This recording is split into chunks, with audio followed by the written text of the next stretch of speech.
나프타 같은 경우에 멕시코 기업이 미국에 수출하기 위해서 원산지 규정 중지에 필요한 비용이 관세 상당치로 평균 6% 정도 되는데요.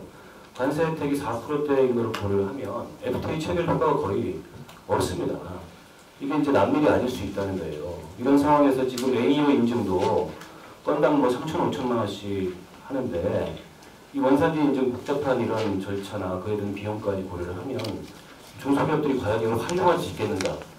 라는 데 대해서 자신할 수 없다는 거죠. 여기에 대해서 좀 특별한 대책을 저는 세워야 된다는 생각이 들고, 마지막으로 한 가지만 말씀드리면 지금 FTA 패스 아까 그 얘기가 나왔었는데 지금 중소기업 원산지 관리 지원 예산 중 대부분이 63% 정도가 FTA 패스 지원 예산이에요. 근데 미국 세관이요 2011년 섬유 한 분야에서만 9개국에 대해서 160여 개 회사를 직접 160여 개 회사를 직접 방문해서 3차 벤더까지 다 조사를 했어요.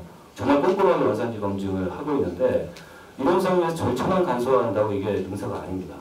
자칫하다가는 뭐 다시 관세를 물어야 되는 그런 기업들의 피해만 커질 수 있다는 생각이 들고, 저는 복잡한 FTA 규정으로 관세청도 머리가 아프시겠지만 중소기업들 부담의 경제가 굉장히 커지고 있습니다. 그래서 말로만 이게 경제력이 더 커진다 이렇게 얘기할 게 아니고 실질적인 어떤 그 대책이 저는 마련이 돼야 된다. 그래서 아까도 좀 우리 그 여러 의원님들이 실효조사와 그에 따른 정부 차원의 좀 종합적인 대책이 필요하다고 하는데 지적을 하셨는데 그 점에 대해서 좀 관세청에 신경을 쓰셔야 될 것 같고, 근본적으로는 이게 지금 문화발식 동시다발 FTA 체결에 대해서 좀 근본적인 성찰과 재검토가 있어야 된다고 생각해요. 대기업들은 뭐 어렵지 않게 이 문제들을 해결할 수 있겠지만 실질적으로 중소기업들은 이걸로 인해서 혜택받는 게 거의 없다.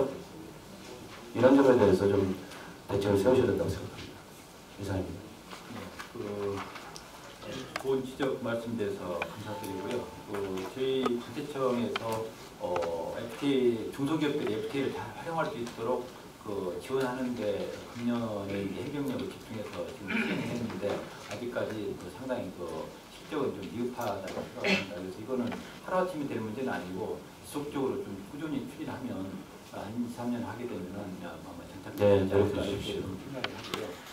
그 다음에 FTA 패스 그런 부분, 스파게티 볼 이펙트 그것도 말씀을 하셨는데 전체적으로 보면 굉장히 좀 복잡해 보이긴 합니다만 개별 중소기업 입장에서 보면은 특정 기업의 특정 물품 한두 가지 수출하는 거거든요. 그래서 그 부분만 원산지 기준이 어떻게 되는지를 확인하면 됩니다. 그래서 그것만 찾아서 자기 기업에 적용하면 되기 때문에 전체적으로 보면 물론 매우 복잡하게 보이지만 개별 중소기업 입장에서 보면 그렇게 큰 문제는 아니다라고 하고 저희들이 그 부분에 대해서 충분히 컨설팅을 해주고 있기 때문에 그런 부분에 대해서는 크게 문제가 되지 않습니다.